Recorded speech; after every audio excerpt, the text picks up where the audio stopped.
Thank you. Thank you Neeta ma'am. Thank you all dear friends. Thank you so much. तो friends, जैसे personality की जो बात हम कर रहे थे, तो आपको कुछ कुछ याद आया होगा। पीछे हम कनेक्ट करते हैं। Heart type personality head type personality है, बॉडी टाइप पर्सनैलिटी है ना।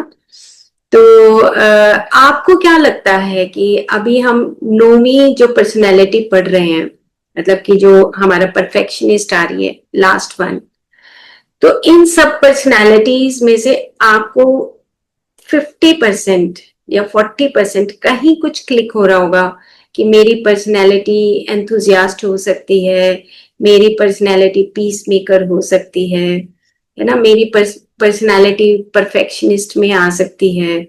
अब ये आपको देखना है कि ये हेड टाइप पर्सनैलिटी या हार्ट टाइप पर्सनैलिटी या बॉडी टाइप पर्सनैलिटी में से मैं कुछ रेशो में कौन सी पर्सनैलिटी को अपने अंदर रखता हूं।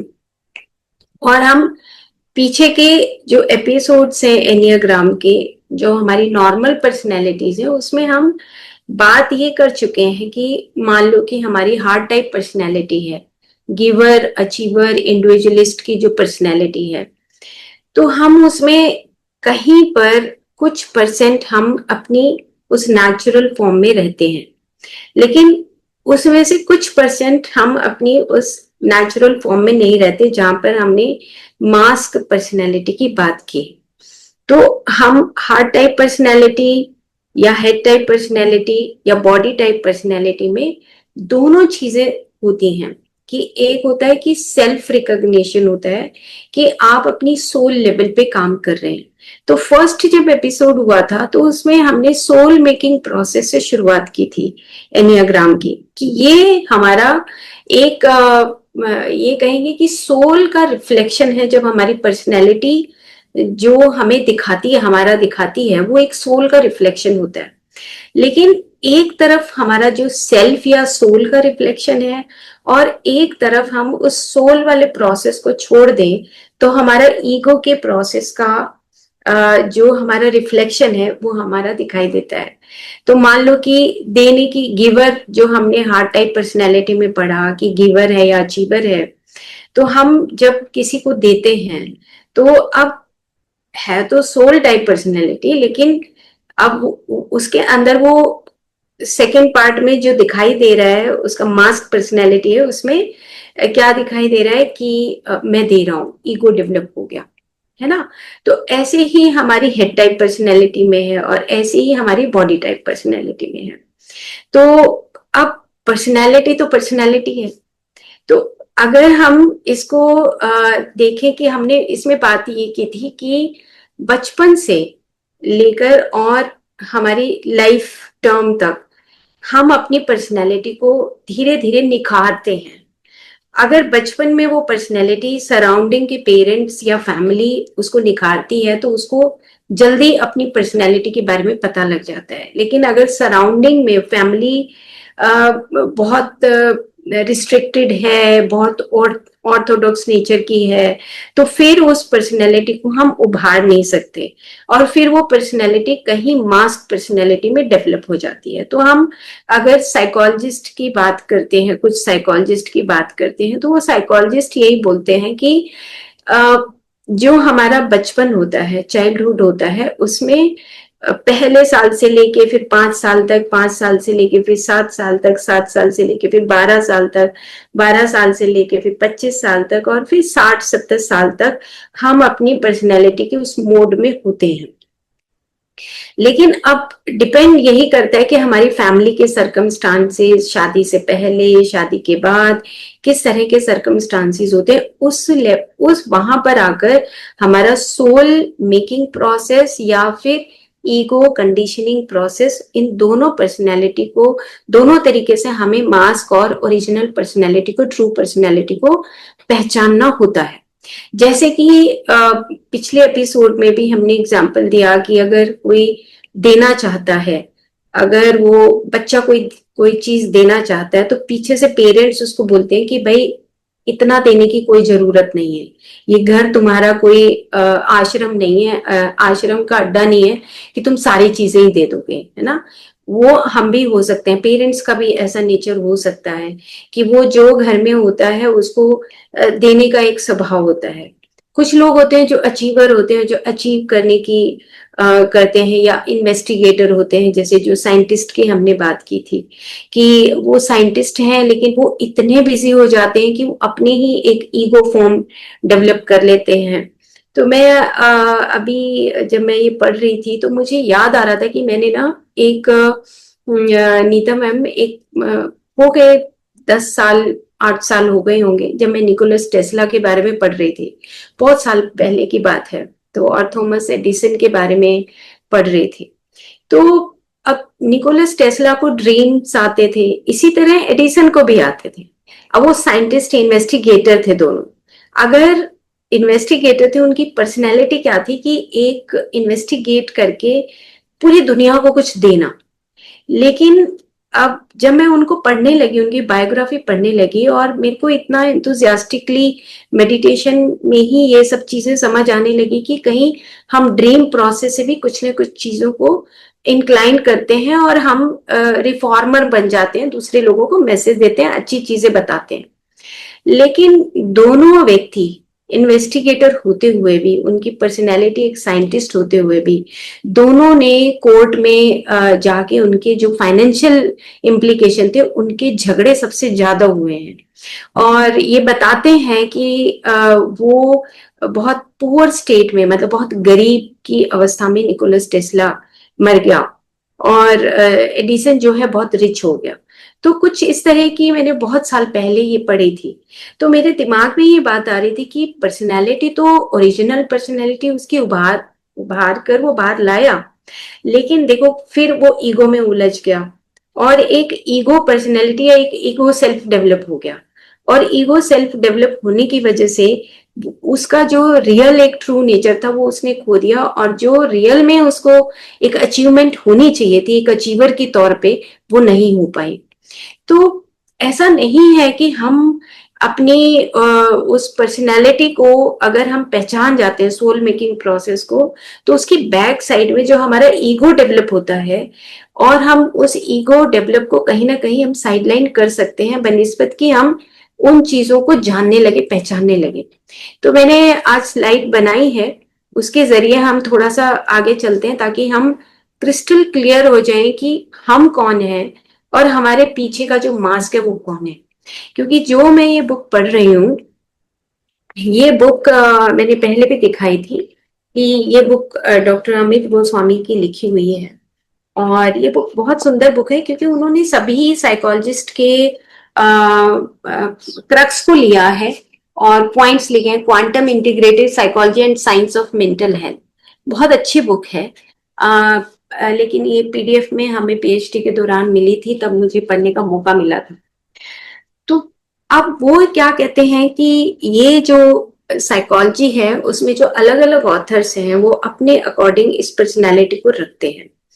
लेकिन इन्होंने क्या किया कि उस असेंस को बताया कि जहां पर वो डिपिक्ट कर रहे हैं कि एक ट्रू नेचर होना चाहिए, इन्होंने ये कहा कि ट्रू नेचर रियल में रहता नहीं। हम मास्क पर्सनालिटी को ज्यादा पहन लेते हैं। तो मास्क पर्सनालिटी को क्यों पहनते हैं? क्योंकि कहीं हमारे हार्ट टाइप पर्सनालिटी है, फीलिंग टाइप पर्सनालिटी है। तो उस फीलिंग टाइप पर्सनालिटी को हम हमेशा उसको रख नहीं सकते। जैसे आप भी हमेशा बात करते हो कि हमेशा हम हैप्पीनेस में नहीं रह सकते, हमेशा वो फीलिंग के साथ नहीं रह सकते, हमेशा उस हेड टाइप के साथ नहीं रह सकते। लेकिन इन्होंने एक रिफॉर्म के जरिए ये बताने की कोशिश की है कि आप अपनी उस सोल मेकिंग प्रोसेस को पहचानो कि आपके अंदर कौन से ट्रेड्स छुपे हुए हैं। तो चलो हम थोड़ा स्टार्ट करते हैं स्लाइड से, और फिर उसके बाद हम थोड़ा डिटेल में बात करेंगे।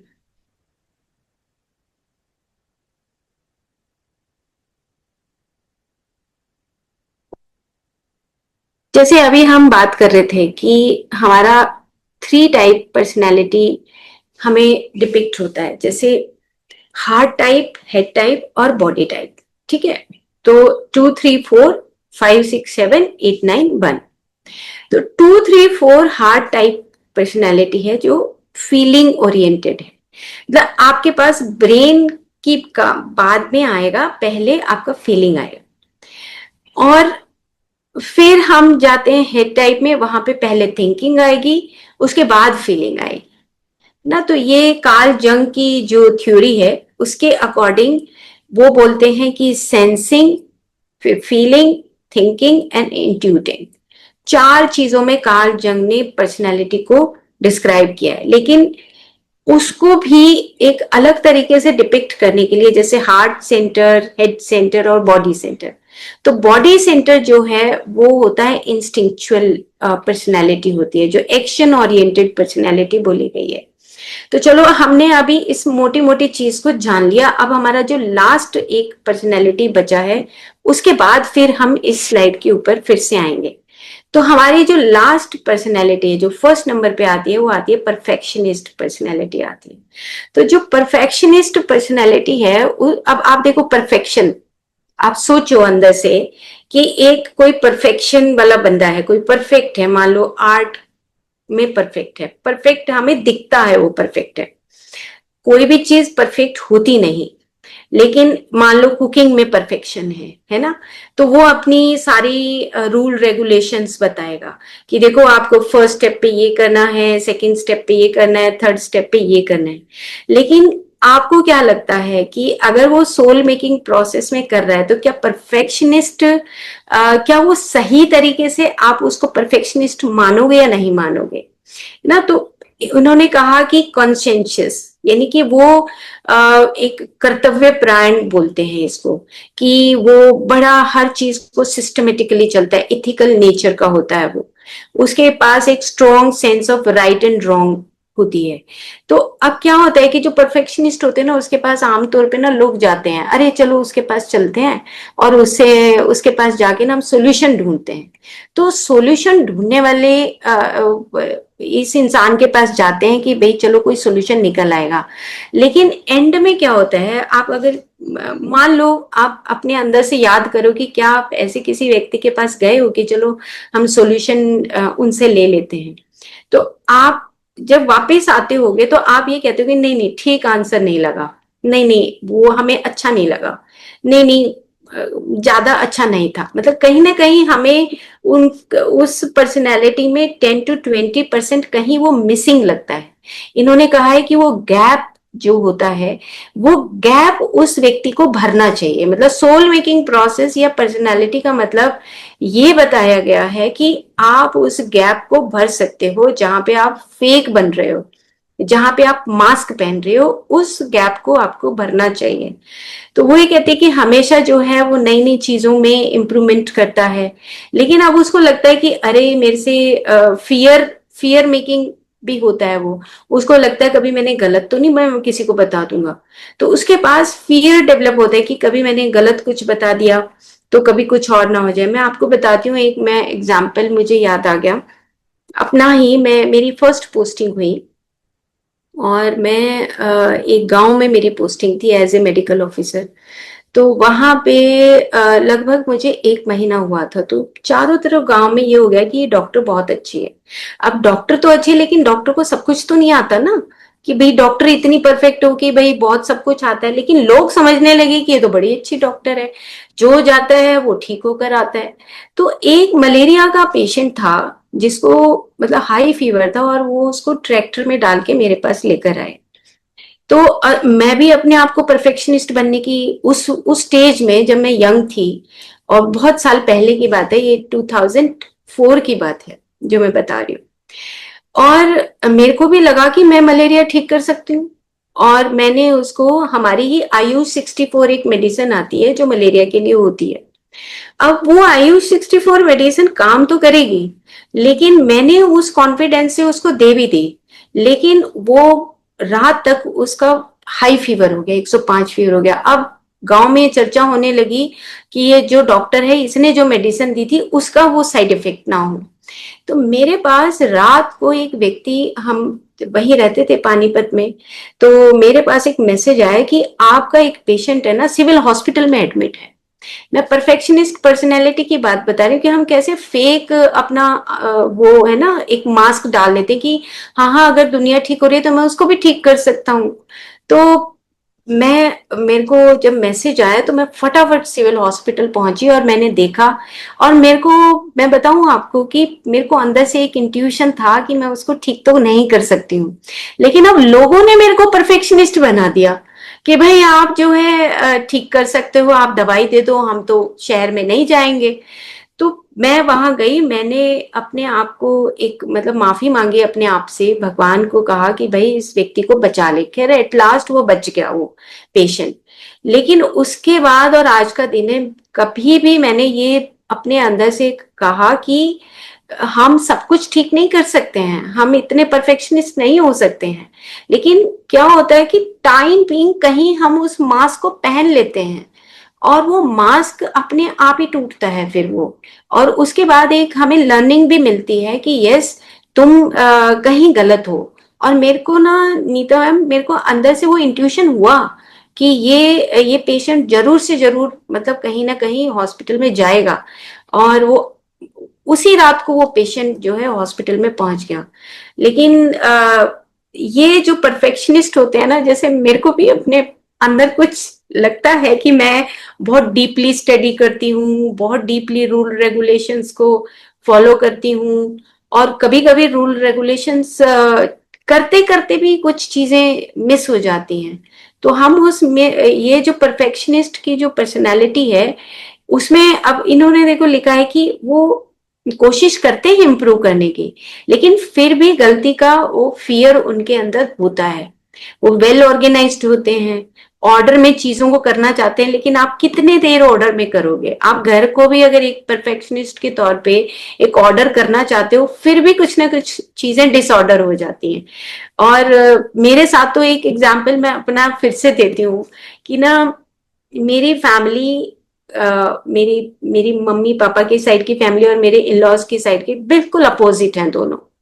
मतलब वो ये कहते हैं कि कोई जरूरत नहीं है तुम्हें ऑर्डर में करने की, कुछ वेल ऑर्गेनाइज तुम्हें होने की जरूरत नहीं, मेरे इन लॉज कहते हैं। और मेरे इधर के मेरे जो पेरेंट्स होते हैं वो ये कहते हैं कि वेल ऑर्गेनाइज्ड होना चाहिए। तो अब मैं वेल ऑर्गेनाइज्ड फैमिली से आई, मैंने कपड़े तह करने शुरू किए, चीजों को ऑर्डर में रखना शुरू किया और मेरे लॉज ने कहा कि इसको फेंको उठा के, कुछ नहीं, जैसे है वैसे रहो, एंजॉय करो लाइफ को बस, और कुछ नहीं चाहिए। अब दोनों चीजें इतनी अपोजिट, आप बताओ कि मैं अब वहां उस दुविधा में फंस गई कि क्या करूं। कुछ साल मैंने ऑर्गेनाइज किया चीजों को, और ऑर्गेनाइज करते करते भी मेरे को बहुत सारी क्राइसिस आई लाइफ में। लेकिन उसके बाद मैंने एक टाइम ऐसा आया कि भाई मेरे को करना ही नहीं ऑर्गेनाइज्ड, मैंने छोड़ दिया उसको ऑर्गेनाइज करना। बिकॉज जैसे वो रखते हैं वैसे ही पड़े रहने दो चीजों को। लेकिन अब क्या हुआ कि कुछ सालों के बाद, 10-15 साल के बाद, मतलब 18 साल के बाद, अब मैं फिर से चीजों को वेल ऑर्गेनाइज्ड करने लगी। अब मेरे अंदर खुद के अंदर एक कॉन्फिडेंस आ गया कि अब मेरे को अपनी पर्सनैलिटी खुद से डेवलप करनी है। तो अब मैं अपने रूम को, अपने ड्राइंग रूम को तो मैं वेल ऑर्गेनाइज्ड कर सकती हूँ ना, लेकिन अगर कोई गेस्ट रूम में मेरे इन लॉज रुक रहे हैं तो ठीक है, वो डिसऑर्गेनाइज रखते हैं तो इट्स ओके, वो फ्री है, उनकी फ्री विल है। तो इतनी क्लैरिटी आनी बहुत जरूरी है कि आप अपनी पर्सनैलिटी को डिस्टॉर्ट भी करते हो। मेरी खुद की पर्सनैलिटी डिस्टॉर्ट हुई। मैं वेल ऑर्गेनाइज्ड हॉस्टल में रहने वाली लड़की इन लॉज के पास आने के बाद डिसऑर्गेनाइज्ड हो गई टोटली। 1 साल मैंने, 2 साल 3 साल मैंने ट्राई किया, उसके बाद मैंने ही छोड़ दिया। मैंने कहा क्या मैंने करना है, छोड़ो आप, जैसे चल रहा है वैसे चलने दो। तो जो परफेक्शनिस्ट जो पर्सनैलिटी है, ये सारी पर्सनैलिटी इंटरेस्टिंग है, लेकिन ये जो पर्सनैलिटी है इसमें अब आप खुद में अंदर से देखो, सब जो यहाँ पे फ्रेंड्स सुन रही हैं, तो वो देखो कि आप उसमें कितने परसेंट, 100 में से आप अपने आप को कितना नंबर दोगे, है ना। तो ये आपको देखना है कि क्या इस टाइप की पर्सनैलिटी आपके सामने कभी आई है, या इस टाइप की पर्सनैलिटी आपकी फैमिली में कोई है। तो क्या वो पर्सनैलिटी आपकी रियल पर्सनैलिटी या फेक पर्सनैलिटी, ये अब आपको चेक करना है। ठीक है, चलो अब हम और थोड़ा सा आगे चलते हैं। तो और मैं ये 2 बुक हैं। इसको मैंने थोड़ा सा पीछे, जब मैं कुछ हफ्ते मैंने लिया नहीं, तो मैंने इनको थोड़ा थोड़ा पढ़ने की कोशिश की। जो अल्मास की बुक है और सांद्रा की बुक है, बहुत अच्छा इन्होंने लिखा है, तो मैंने उनका कुछ कोर पॉइंट्स उनके लिए हैं मैंने। तो ये जो कोर ऑफ अली का एनियाग्राम है, वो क्या कहते हैं, वो कहते हैं कि तुम अपनी बीइंगनेस के ऊपर ध्यान दो, तुम्हारी जो ट्रू रियलिटी है ना, तुम उसके ऊपर ध्यान दो, ना कि तुम अपनी मैपिंग पर्सनैलिटी को मैप मत करो, अपने उन गुणों को मैप करना शुरू मत करो। मतलब उनका कहने का मतलब ये है कि जो सोल है, वो सोल क्या रिफ्लेक्ट करना चाहती है, उस रिफ्लेक्शन में, उस रिफ्लेक्शन को देखना है आपने ना। तो आप सिर्फ अपनी बीइंगनेस को देखो, रादर देन जस्ट डूइंग। आप क्या कर रहे हो, फिर से आपने गलती की, फिर से आप अपनी बीइंगनेस में आओ। बहुत सुंदर इनकी यूट्यूब पर वीडियोस हैं, अल्मास की, बहुत अच्छा इन्होंने वर्क किया हुआ है। तो इन्होंने मतलब ये बताने की कोशिश की है कि जो आपके अंदर जो एक ईगो डेवलप होता जा रहा है, जो मास्क डेवलप होता है, इसको हर रोज आपने हटाना है। आपको अपने उस ट्रू नेचर के ऊपर फिर से आना है, फिर उस मास्क को हटाओ, फिर से ट्रू नेचर पे आओ, फिर उस मास्क को हटाओ, फिर उस ट्रू नेचर पे आओ। तो उन्होंने कहा है कि जब आपका जो सोल है, वो जब सो जाता है, तो आपका ईगो बाहर आ जाता है। तो उन्होंने ये बात भी बताई है कि आप अपने उस सोल मेकिंग प्रोसेस के ऊपर, अगर मान लो आपका ईगो डेवलप होने लगा, मान लो आपका मास्क आने लगा, तो अगर जैसे जैसे आप मास्क आएगा, आप ऑटोमेटिकली आपका सोल जो है एक तरफ सो जाएगा। तो आपने उसको फिर से जगाना है कि यस, मुझे अपनी उस पर्सनैलिटी में फिर से आना है। तो सांद्रा मैत्री का एक पिक्चर और मैंने लगाया है आगे, कि वो किस तरीके से दिखाती है कि एक सोई हुई सोल कैसी होती है, और ईगो की सोल कैसी होती है, और हमारा रियल जो नेचर होता है वो कैसा होता है। तो अब हम इंटीग्रेट करते हैं परफेक्शनिस्ट, और जो हमारी जो पर्सनैलिटीज हैं, 9 पर्सनैलिटीज हैं, अब हम इंटीग्रेशन करते हैं कि अब हमें अपने अंदर से इंटीग्रेट करना है कि आपको इन 9 पर्सनैलिटीज में से कौन सी पर्सनैलिटी, जो 9 पर्सनैलिटी है, वो पीस मेकर है ना, जैसे हाथ में हाथ रखा हुआ है। और जो 8 पर्सनैलिटी है, वो पर्सनैलिटी है हमारी चैलेंजर, आई थिंक। तो ये जो पर्सनैलिटी है, ये हमें अब अपने अंदर देखना है कि कौन सी पर्सनैलिटी। जैसे फर्स्ट परफेक्शनिस्ट, आपको क्या लगता है कि आप परफेक्शनिस्ट हो या नहीं हो? सेकंड आपका हेल्पर, आप गिवर हो, है ना। परफॉर्मर 3 है आपका अचीवर, क्या आप अचीवर हो, अचीव करना चाहते हो कुछ, है ना। अब आप देखते रहिए कि फोर्थ फोर्थ जो पर्सनैलिटी है, वो आपकी है रोमांटिक, यानी कि इंडिविजुअलिस्ट। तो आप रोमांटिक हो, कितने परसेंट हो, अगर मान लो नहीं भी हो, तो आपका 5% आउट ऑफ 100, आप कितने कितने परसेंट इन पर्सनैलिटी को दे रहे हो। तो उन्होंने ये भी कहा कि आ, आपके जो अंदर जो ट्रेट्स हैं, मतलब आर्कीटाइप की बात भी हमने की है, कि हमारे जो अंदर छुपे हुए गुण हैं, वो एक लाइफ में हमारे छुपे हुए गुण, कुछ कुछ पर्सनैलिटी में इन्होंने कॉम्बिनेशन भी दिया, पर मैंने वो कॉम्बिनेशन रखे नहीं, क्योंकि जिस बुक को मैंने पढ़ा है उसमें इतनी कॉम्बिनेशन की बात की नहीं है। उन्होंने कहा कि जो अंदर हमारी जो टेंडेंसीज होती हैं, उन टेंडेंसीज के माध्यम से हमारी पर्सनैलिटी बाहर आती है, लेकिन हमारी फैमिली के सर्कमस्टांसेस से वो पर्सनैलिटी बाहर नहीं आ पाती।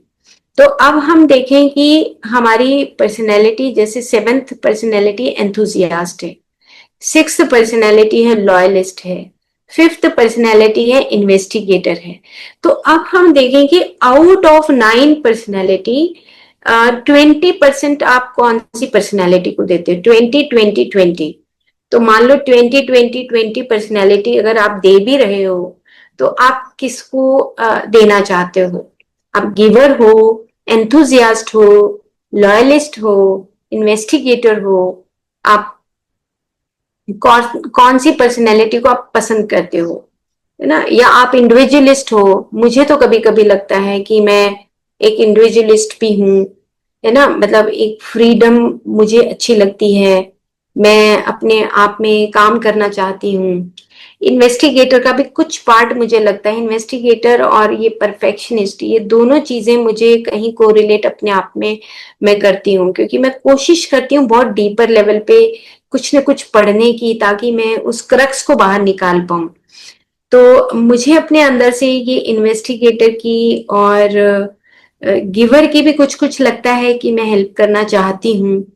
तो ये पर्सनैलिटी मुझे लगता है कि मेरे अंदर ये कुछ पर्सनैलिटीज हैं। और चैलेंजर तो नहीं हूं, मैं नहीं कर सकती चैलेंज किसी को। एंथुजियास्ट भी इतनी नहीं हूँ, कुछ चीजों में तो बिल्कुल ही नहीं हूँ एंथुजियास्ट। लॉयलिस्ट, फैमिली में मैं कुछ परसेंट लॉयलिस्ट भी हूँ। जैसे किसी ने कहा तो मेरे जो पेरेंट्स हैं उन्होंने कभी भी कुछ भी कहा, मैंने कहा हाँ ठीक है। मतलब वो जब पत्री सर से जब फर्स्ट टाइम मैं मेडिटेशन में गई, तो उन्होंने कहा वहां जाने की क्या जरूरत है, तू हमारे वाले गुरुजी के पास चलो। मैं कहा हाँ ठीक है चलूंगी। मना मैंने उनको कभी नहीं किया, एज ए लॉयलिस्ट मैंने उनको फॉलो भी किया। मैंने कभी क्रिटिसिज्म में मैं कभी नहीं गई। तो उनको मैंने अभी भी जो मेरी लॉज आते हैं तो मैं एज ए लॉयलिस्ट कुछ परसेंट उनकी बात को मानती हूँ, रिस्पेक्ट करती हूँ। तो वो भी चीज करती हूँ, लेकिन कहीं मुझे लगता है कि मुझे वो कुछ कहीं पे मुझे लगता है कि गैप नहीं, बैरियर बना के रखना है, उस बैरियर को भी मैं बना के रखती हूँ। तो इस तरीके से आप अपनी अपनी पर्सनैलिटी को प्लीज लिखिए, ताकि हम जब एंड करेंगे सेशन तो कुछ अपनी इन पर्सनैलिटीज में से आप कुछ अपनी बात रख सकें कि नाइन्थ जो है वो पीस मेकर है, एट्थ है वो चैलेंजर है। तो अब देखिए, चैलेंज करने वाला चैलेंज करते हैं, कई जो पर्सनैलिटीज ऐसी होती हैं जो चैलेंज करती हैं कि यस आ जाओ कुछ भी, मैं बिल्कुल डरता नहीं, है ना, ऐसे चैलेंज करते हैं। और चैलेंज होता भी है। कई बार घर में कोई हमें ऐसी फैमिली मिलती है कि जहाँ पे हम चैलेंजर बन के काम करते हैं कि कुछ भी हो जाए मुझे, जैसे मान लो कि फैमिली में किसी को कैंसर हो गया, या फैमिली बहुत ज्यादा रिच नहीं है, उसके पास पैसे नहीं है, तो चैलेंज सहन करती है, वो चैलेंज में आता है उसको कि यस मैं इस चैलेंज को एक्सेप्ट करती हूँ। तो आपको ये पर्सनालिटीज देखनी है कि कौन सी पर्सनालिटी आपको लगती है। एंथुजियास्ट, आपको देखिए कि एंथुजियास्ट कौन आप में से एंथुजियास्ट है, कौन हेल्पर है, गिवर है, और कौन परफॉर्मर है, कौन पीस मेकर है। नाइन्थ पर्सनालिटी को मैं पढ़ रही थी कि इन सब में आउट ऑफ 9 पर्सनालिटीज, जो नाइन्थ पर्सनालिटी है उसको टॉप मोस्ट पे रखा गया है कि ये पर्सनैलिटी कहीं ना कहीं हर किसी के अंदर होती है। ये मैं पढ़ रही थी। बट इस बुक में, जिस बुक में डॉक्टर अमित गोस्वामी ने लिखा है, उसमें ज्यादा इसके बारे में नहीं लिखा है। तो हम अपनी पर्सनैलिटी को 20-20-20 या 30-20-20 ऐसे करके हम देखें कि हमारी पर्सनैलिटी कौन सी है, और वो पर्सनैलिटी भी देखें कि फेक है या कितने परसेंट फेक है और कितने परसेंट वो ट्रू नेचर की है। तो ये पर्सनैलिटी भी हमें पहचाननी है। जैसे मैंने अभी एग्जांपल दिया था कि मैं एज ए डॉक्टर जो है, मेरे को अंदर से था, लेकिन लोगों ने मेरे को परफेक्शनिस्ट बना दिया, है ना। तो इस तरीके से हम उसको पहचान। तो चलो अब हम थोड़ा सा और आगे बढ़ते हैं, थोड़ा सा डिटेल करते हैं। ये भी मैंने स्लाइड जो है वो सांद्र की बुक से ही ली है, कि आप देखिए कि अब हमारी दो दो पिक्चर्स हमारे सामने हैं। दो पिक्चर्स में एक पिक्चर है ओरिजिनल सोल लेवल पे, और एक पिक्चर है हमारी ईगो से। तो जो हमारी ओरिजिनल ट्रू नेचर है, वो हमारी ट्रू नेचर रिफॉर्मर या helper, achiever, individualist, investigator, loyalist, adventure, leadership, challenger या पीस मेकर। आउट ऑफ, अब आपको, आप ये चुन लीजिए कि कौन सी आपकी पर्सनैलिटी, आपको लगता है कि कौन सी पर्सनैलिटी है। हार्ट टाइप पर्सनैलिटी है, हेड टाइप पर्सनैलिटी है, या बॉडी टाइप पर्सनैलिटी है। और इन पर्सनैलिटीज में भी आप देख रहे हैं बॉडी के साथ लिखा हुआ है एंगर, कि अगर बहुत गुस्सा आता है, अगर हमें बहुत गुस्सा आता है, मतलब आउट ऑफ 100 में अगर आप 60% अपने घर में कुछ ऐसी चीजें करते हैं जिससे आपको गुस्सा आता है, या हार्ड टाइप पर्सनैलिटी जिसमें आपकी सेल्फ ईगो, आपकी कहीं सेल्फ इमेज के ऊपर आपको बहुत शेम फील होता है कि अरे किसी ने मेरे साथ ऐसा कर दिया, आप पर्सनल ले लेते हो चीजों को। और या फिर आपकी हार्ड हेड टाइप पर्सनैलिटी जहां हम डर के कुछ भी नहीं बोलते, जैसे लॉयलिस्ट पर्सनैलिटी है, या इन्वेस्टिगेटर है, वो अपनी कमरे में लगे रहते हैं, अपनी लैब में इन्वेस्टिगेट करते रहते हैं। या एंथुजियास्ट हैं, कुछ कर लेंगे थोड़ा बहुत काम और उसके बाद फिर वो उनका एंथुजियाज्म खत्म हो जाता है, उनको फियर रहता है कि हम इस बात को कर सकते हैं नहीं कर सकते हैं।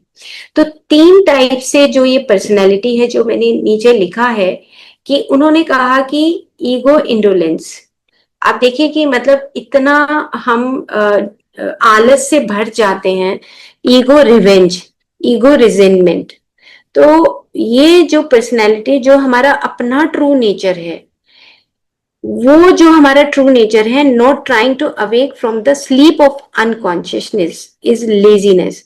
मतलब हम जब 9, 8 और 1 पर्सनैलिटी को देखते हैं तो उसमें हम ये पाते हैं कि जो हमारा एक ट्रू नेचर है, उस ट्रू नेचर को की बजाय हमारा कहीं वो ego revenge, ego resentment, ego indolence, कहीं ना कहीं वो हमारा मास्क रूप में हमारे सामने आता है। फिर अगर हम 6, 7 और 5 पर्सनैलिटी की बात करें तो आप साइड में देखेंगे कि ईगो कोवार्डिस, मतलब कि बहुत हारा हुआ, डरपोक टाइप, उसको फियर रहता है। ईगो प्लानिंग, जो 7th पर्सनैलिटी है, कि वो एंथुजियास्ट है, प्लानिंग बनाता है लेकिन पूरी प्लानिंग उसकी बनती नहीं है, तो उसको फियर डेवलप होता है। ईगो स्टिंगिनेस, अब ईगो स्टिंगिनेस जो 5th पर्सनैलिटी है हमारी, इन्वेस्टिगेटर है, उसको अपने अंदर से एक अहंकार डेवलप होता है कि यस मैंने इन्वेस्टिगेशन कर दी, मैं ये काम मैंने बहुत अच्छे तरीके से किया है, तो उसके पास वो ईगो डेवलप होता है। लेकिन उसको कहीं खोने का भी डर होता है, तो उसको फियर भी रहता है। तो वहां पे सोल क्या करती है, soul resulting from the disruptions in the holding environment. तो अब देखो कि अगर हमारी पर्सनैलिटी चाहे हार्ट टाइप पर्सनैलिटी है, हेड टाइप पर्सनैलिटी है, या बॉडी टाइप पर्सनैलिटी है, उसमें साइड में जो आपका पिक्चर है, जो सैंड्रा ने की बुक से मैंने लिया है, कि एक फेस है हमारा सोल मेकिंग प्रोसेस है जो हम प्रयास करते हैं, लेकिन हमारी ईगो का एक मास्क जो डेवलप होता है धीरे धीरे, वो हमारा बचपन से ही मास्क डेवलप होने लगता है। तो मैंने कुछ इसमें पॉइंट्स लिखे हैं, जैसे अगर आप देखेंगे कि ये जो एरिक्सन की स्टडीज हैं, थोड़ा इसमें आप देखेंगे कि ट्रस्ट और मिसट्रस्ट की बात हम कुछ एपिसोड में पीछे कर चुके हैं। पहले साल से लेकर 5वें साल तक बच्चे को अगर हम ट्रस्ट और मिसट्रस्ट के बीच में, उस डुअलिटी में अगर हम रखते हैं, उसको विश्वास होता है नहीं होता है, उसके ऊपर उसकी पर्सनैलिटी बाहर आती है। अगर बच्चा अपने पेरेंट्स के ऊपर ट्रस्ट नहीं करता है तो उसकी पर्सनैलिटी कुछ और बनेगी। अगर बच्चा अपने पेरेंट्स के ऊपर, दादा दादी के ऊपर, नाना नानी के ऊपर वो अगर ट्रस्ट करता है, भाई बहन के ऊपर ट्रस्ट करता है, तो उसकी पर्सनैलिटी बाहर निकल कर आएगी, उसकी रियल पर्सनैलिटी बाहर निकल कर आएगी।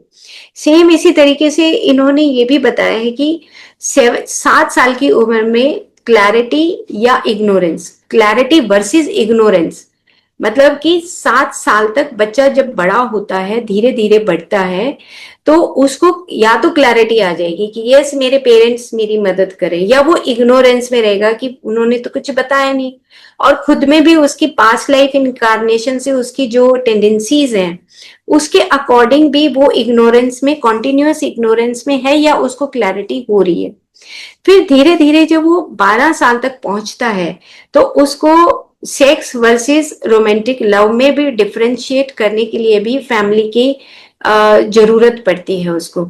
अगर वो फैमिली उसका साथ देती है तो वो सेक्सुअल इंस्टिंक्ट्स में चला जाता है, अगर फैमिली उसका साथ नहीं देती है तो वो उस तरफ चला जाएगा, अगर साथ देती है तो उसको सेक्स वर्सेस लव, दोनों का डिफरेंस उसको समझ आएगा। अगर उसको समझ नहीं आता है तो इट मीन्स आज की दुनिया में हम देख रहे हैं कि बहुत सारे बच्चे अपने घर से बाहर जाकर वो फ्रेंडशिप करते हैं, बाहर जाकर वो सोचते तो ये है कि ये लव है, बट वो दैट इज लस्ट होता है। पर बाद में फिर पता लगता है पेरेंट्स को कि वो कहीं गलत चीजों में पड़ गए हैं। इसी तरीके से फिर वो 12 से 18 साल की उम्र में जब आता है तो उसको आइडेंटिटी वर्सेस रोल कंफ्यूजन होता है। तो हम इसकी बात करेंगे कि आइडेंटिटी वर्सेस रोल कंफ्यूजन की 12 से 18 साल की उम्र में जब वो एक पीक पे होता है जहां पर वो अपनी पढ़ाई ग्रेजुएट कर रहा होता है, तो उसको अपनी आइडेंटिटी की रिक्वायरमेंट होती है कि भाई मैं अब क्या करूंगा। और उसको या फिर पेरेंट्स या फैमिली उसको सपोर्ट करता है, और अगर नहीं सपोर्ट करता तो फिर वो रोल कंफ्यूजन में होगा तो उसकी पर्सनैलिटी कुछ और बनेगी, वो फेक पर्सनैलिटी की तरफ चला जाएगा। और उसके बाद फिर 19 साल की उम्र में उसको क्रिएटिविटी और कंडीशनिंग हो जाएगी। अब कुछ बच्चे हैं जो बिल्कुल कमरे में ही रहते हैं, बाहर निकलते ही नहीं क्योंकि पेरेंट्स उसकी केयर ही नहीं करते, और उसकी पर्सनैलिटी जो है एक लेजीनेस कंडीशनिंग की पर्सनैलिटी डेवलप हो जाती है। कुछ पेरेंट्स होते हैं जो साथ देते हैं तो वो क्रिएटिविटी में चले जाते हैं। फिर 35 टू 60 की एज तक उसको होलनेस और डिस्पेयर, यानी कि या तो वो सीख लेते हैं या फिर वो अपने दुखों को रोते ही रहते हैं। तो इस तरीके से ये जो हमारी पर्सनैलिटी है, ये पर्सनैलिटी हमारी दोनों टाइप से पर्सनैलिटी होती है, या तो आपकी सेल्फ पर्सनैलिटी है या ईगो पर्सनैलिटी है। तो ये स्लाइड जो है, ये स्लाइड बनाने का मतलब भी यही था कि हम अपनी उस सेल्फ आइडेंटिटी को देखें या फिर हमारी जो ईगो मास्क पर्सनैलिटी जो डेवलप हो रही है हम उसको देखें, कि कहीं हमें फियर होता है, कहीं पर हमें ईगो आता है, कहीं पर अगर किसी ने मान लो पूरी फैमिली बैठी है, मान लो एक एग्जांपल है कि पूरी फैमिली बैठी है, डिनर पे सब आए हुए हैं, और मेरे हस्बैंड ने बहुत बुरे तरीके से मेरे को कहा कि तुम्हें कहा, मतलब एग्जाम्पल दे रही हूँ कि तुम्हें बताया नहीं था कि ऐसे कर लो, तुमने ऐसे क्यों नहीं किया। तो अगर वहीं पे उस प्रेजेंट मोमेंट में संभाल लिया तो संभाल लिया, अगर उस प्रेजेंट मोमेंट में नहीं संभाला तो वो जो शेम है या वो गिल्ट है कि सबके सामने डांट मार दिया, वो गिल्ट जो है वो डेवलप होती है। और ये एक बार से नहीं होता, एक बार वो मेमोरी अंदर इम्प्रिंट कर जाती है और धीरे धीरे फिर एक गैप आना शुरू हो जाता है, रिलेशनशिप में गैप आता है, हमारी पर्सनैलिटी में गैप आता है कि हम या तो ज्यादा केयरिंग हो जाते हैं या फिर हम केयरलेस हो जाते हैं। तो ये पर्सनैलिटी हमारी धीरे धीरे फिर ईगो की पर्सनैलिटी में चली जाती है कि मैं क्यों करूं, फिर मुझे तो करना ही नहीं है। तो इस तरीके से हमारी जो पर्सनैलिटी है, ये ऊपर जो एक लाइन लिखी है, spiritual dimension of enneagram, 9 faces of soul, 9 faces of soul है ये हमारी पर्सनैलिटी के। ठीक है, तो ये एक मुझे बहुत अच्छी पिक्चर लगी थी उनकी बुक से, सांद्रा की बुक से, कि आप देखो कि अगर बहुत रियल पर्सनैलिटी है तो सब कुछ सामने आएगा, है ना, हमारे होली आइडियाज रहेंगे, वर्च्यूज आएंगे, हमारे एक्शन अच्छे होंगे, हम सीरीन होंगे, हमारी ह्यूमिलिटी होगी, मतलब ऑल आर्किटाइपल क्वालिटीज डेवलप होंगी अगर हम उस रियल पर्सनैलिटी में रहते हैं। और अगर हम ईगो की पर्सनैलिटी में रहते हैं तो ऊपर देखो लिखा है कि डिस्टॉर्टेड इंस्टिंक्ट होते हैं। तो अगर हम ईगो की पर्सनैलिटी में तो सब कुछ उल्टा हो जाता है। सिंपल सी बात है कि हम ईगो की पर्सनैलिटी को डेवलप कर रहे हैं या हम अपनी सोल की पर्सनैलिटी को डेवलप कर रहे हैं। तो लास्ट स्लाइड है कि जो डॉक्टर अमित गोस्वामी बोलते हैं कि कभी भी आप घबराओ मत, जो अनकॉन्शियस हमारा जो कॉन्शियसनेस है, अनकॉन्शियस फील्ड है, उसमें इतना पोटेंशियलिटी है, इनफाइनाइट पॉसिबिलिटीज हैं। आप कभी भी अपने आप को निराश नहीं करना, आपके पास नई नई पॉसिबिलिटीज आती हैं, आप कभी भी नए बन सकते हो, आप अपनी कंडीशनिंग को छोड़ सकते हो। तो एंड मैं इस बात से करती हूँ कि अमित गोस्वामी सर ने 3 चीजें बताई और कई बार मेंटल बॉडी मेडिसिन में रिपीट भी किया कि फर्स्ट है हमारी कंडीशनिंग, सेकंड है सिचुएशनल क्रिएटिविटी, और थर्ड है हमारी फंडामेंटल क्रिएटिविटी। कंडीशनिंग अगर आपकी हमारी कहीं पर भी किसी भी चीज में कंडीशनिंग है तो वो हमें छोड़ देनी चाहिए। कंडीशनिंग में तो डॉक्टर जो डिस्पेंजा की भी जो बुक है the breaking the habit of being yourself, कि आपकी कोई भी हैबिट है उसको तोड़ दो, अदरवाइज आपकी डीएनए में भी डिफॉर्मिटी आ जाएगी। मतलब वो इतनी अच्छी बुक है, उन्होंने भी लिखा है कि किसी भी चीज में आप अपनी कंडीशनिंग मत करो। सेम ये बुक भी यही बोलती है कि कंडीशनिंग नहीं करनी है। दूसरा वो कहते हैं कि सिचुएशनल क्रिएटिविटी के भी उन्होंने बहुत एग्जाम्पल दिए हैं। पहला एग्जाम्पल तो उन्होंने आइसक्रीम को ही लेके दिया कि आप कहते हैं ना कि मान लो आइसक्रीम रखी है और मैंने हमेशा एक ही आइसक्रीम खाई, वो है कंडीशनिंग कि मेरे को तो कसाटा आइसक्रीम से तो अच्छी कोई लगती ही नहीं, मैं कभी टेस्ट ही नहीं करना चाहती। तो मेरे अंदर वो तमोगुण या मेरी कंडीशनिंग या मेरा वो एक पैटर्न, वही, इसके सिवाय मुझे और कुछ नहीं चाहिए, तो कंडीशनिंग है। सिचुएशनल क्रिएटिविटी होती है कि हम उस सिचुएशन के अकॉर्डिंग हम अपने आप को मैनेज कर लें। कि मान लो 4 आइसक्रीम है और हमारी वाली आइसक्रीम नहीं है, तो हम एक सिचुएशन के अकॉर्डिंग मैनेज कर लें कि ठीक है, अगर कसाटा या जो मैं वेनिला खाती हूँ वो नहीं है, तो जो 4 है उसमें से मैं एक ले लूंगी।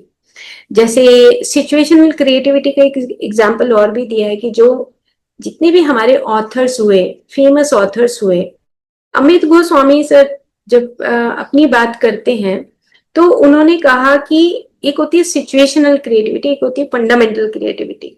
तो उनको ये लगता था कि मैं तो किताबें पढ़ रहा हूँ, बड़े बड़े फिजिसिस्ट की बुक पढ़ रहा हूँ, लेकिन मैंने अंदर से क्या किया, मेरे मेरे पास तो फंडामेंटल क्रिएटिविटी नहीं है, मैं तो सिर्फ किताबें पढ़ रहा हूँ। तो जब मैं किताबें पढ़ रहा हूँ तो वो सिचुएशनल क्रिएटिविटी है कि मैं किसी और की इन्वेंशन को पढ़कर मैं सबको बता रहा हूं। तो इस तरीके से जो सिचुएशनल क्रिएटिविटी होती है उसमें भी एक तरह की पर्सनालिटी डेवलप होती है। कंडीशनिंग की पर्सनालिटी बॉडी टाइप पर्सनालिटी, कि वो बस बहुत तमोगुण में रहते हुए कंडीशनिंग करेगा कि नहीं, मेरे को तो कुर्सी इसी डायरेक्शन में चाहिए, मेरे को अपना बेड इसी डायरेक्शन में चाहिए, मेरे को ऐसी ही व्हाइट वॉश चाहिए, मेरे को ऐसा ही खाना चाहिए।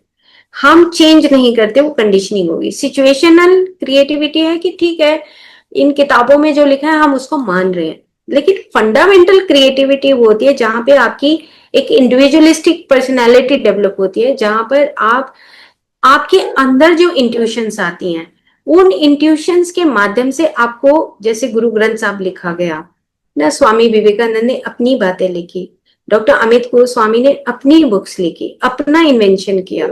तो वो हमेशा इस चीज को कहते हैं कि तुम्हें फंडामेंटल क्रिएटर बनना चाहिए, कि तुम अपने अंदर से खोजो कि तुम्हारी जो ओरिजिनल पर्सनैलिटी है उसके माध्यम से तुम क्या कर सकते हो। जैसे मुझे अपने अंदर से लगता था कि मुझे पेंटिंग करना अच्छा लगता है, तो सेम ऐसे ही हम सब अपने अपने उन ट्रेड्स को पहचाने, टेंडेंसीज को पहचाने कि अब मेरी सोल क्या करना चाहती है, और उस ईगो को थोड़ी देर साइड में कर दे, जहां पे हमारी ईगो पर्सनैलिटी या मास्क पर्सनैलिटी डेवलप हुई है।